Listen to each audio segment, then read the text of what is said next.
They say some legacies are worth millions. But what if the one you inherit costs your sanity, your family, even your life? This is the story of a woman named Claire, and the inheritance she should have never accepted. It started with a letter, a fancy envelope with blood-red wax, and the name of a woman she didn't even know, Agnes Vance. Claire was a single mother, scraping by with whatever she could. So, when she found out this distant relative had left her house, a mansion, actually, it seemed like a miracle. All she had to do was live there for a year, 12 months. No leaving for more than 48 hours. No subletting, no selling. It didn't feel like a catch. It felt like a fresh start. She packed up everything, took her 8-year-old daughter Lily, and drove north. The house was deep in the woods, far beyond where cell towers reached. The road narrowed to a single dirt path surrounded by trees. And then, the mansion appeared. It was massive. 3 stories tall, covered in vines, with windows like black eyes. The kind of place you'd see in nightmares. Inside, the air was stale, thick. The rooms were fully furnished but cold, like someone had just stepped out. In the hallway, over a fireplace, hung a huge oil painting. A pale woman in a black dress.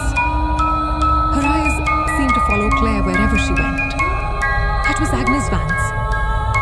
That night, as Claire tucked Lily into bed, her daughter whispered, "Mom, there's a lady in the hallway. She was watching me sleep." Claire told herself it was just Lily's imagination. But deep down, something didn't feel right. Strange things started happening. Claire would lock a door and find it wide open the next morning. She'd hear old-timey music playing at 3 a.m. She'd turn off lights, and they'd flicker back on. The worst part, the portrait of Agnes seemed to change. Day by day, her expression twisted, her eyes growing colder, her smile sharper. One afternoon, Claire was exploring the old library when she found something. A journal, bound in cracked leather. It belonged to Agnes. The entries started sane, boring even, but quickly turned obsessive. She wrote about feeding the house, about rituals, about bloodlines. One line chilled Claire to the core. If the heir refuses, the house will choose its own blood. Claire slammed the book shut. She didn't believe in curses or spirits. But something was wrong here. And it was getting worse. One evening, Lily vanished from her room. Claire searched the entire house, panicking, until she heard giggling from the attic. She climbed the creaking stairs, heart pounding, and found Lily, sitting in the center of a ring of dusty dolls. "Agnes told me not to leave," Lily said. "She says I'm part of the house now." Claire looked into the shadows. For a second, just a split second, she saw something move.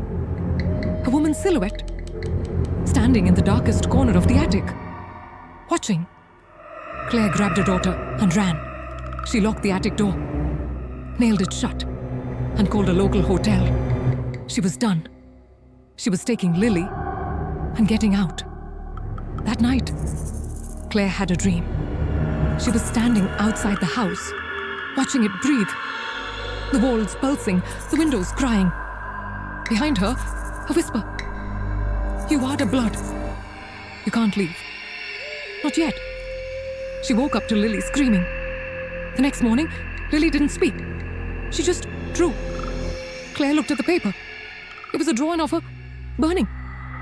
And beneath it, the words, "The house wants a mother." That was it. Claire drove them both into town, booked a motel, and locked the door.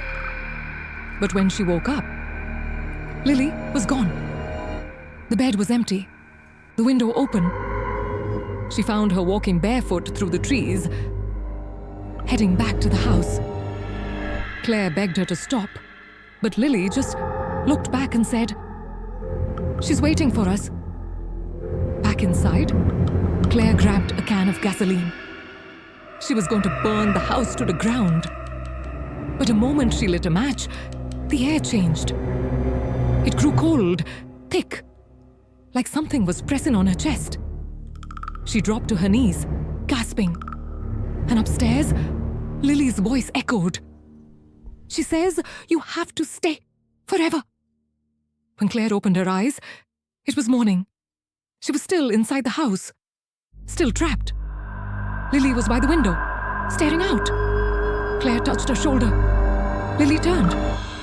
And for a brief, sickening moment, it wasn't Lily's eyes looking back. It was Agnes. That was 6 months ago. Claire never left the house again. A local historian visited the area recently, tried to find records of the Vance estate.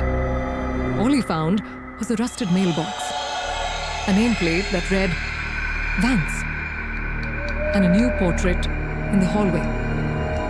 It was Claire, wearing a black dress, smiling. They say the house chooses its heirs, but maybe it just feeds on them.